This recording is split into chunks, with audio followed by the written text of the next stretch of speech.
American citizens, and we're here protesting about the Bear Stearns bailout. My money shouldn't have to go to pay for the fact that Bear Stearns made bad business decisions. I think we're all concerned about the future of the country and our financial integrity. I'm from Rochester Hills, Michigan. I got into town 11:30 last night. I just came for this protest. That's all we're trying to do, is just let people be aware. Because if you're aware, you're empowered to do something.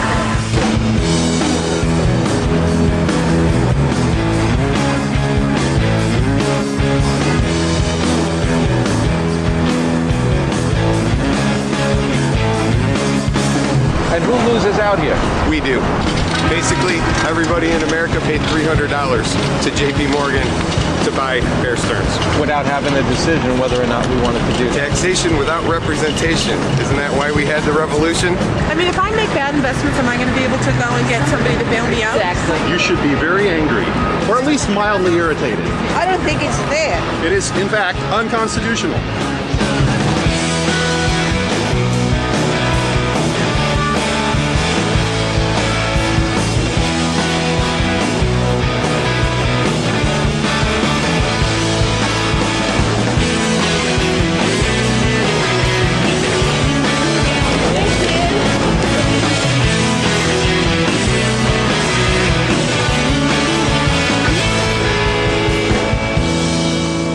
People do understand, you know what, your tax money is going to go bail out the debts of a private organization, and your congressman never even got a chance to vote on it.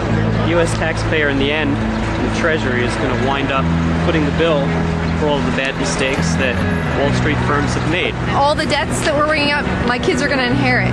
You see something wrong, you have to go and say something about it. Sometimes you have to go out of your way to say something about it. It does no good to sit on your couch and whine when you could go out and do something like hold a sign and talk to people.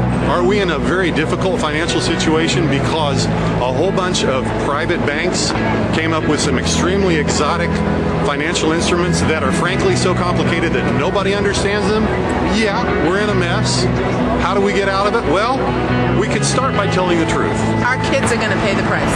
That's what's going to happen. It doesn't seem to me like there's any end in sight to this, and it's just going to keep getting worse unless people can realize that there's some chicanery afoot and then do something to maybe try and stop it. Thank you for doing what you're doing. Sure, thank you. Is it just because of the subprime? So what differs between this scenario and the scenario that existed 20 years ago? He loses his job and he gets how many millions of dollars? Who else does that? Gangsters and these guys. What do we do? What can we do now? Call your representative and your senators today and tell them under no circumstances will we send tax money to bail out Wall Street.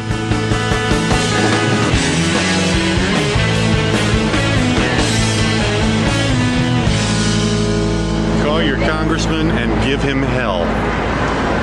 Congressmen love it when you do that.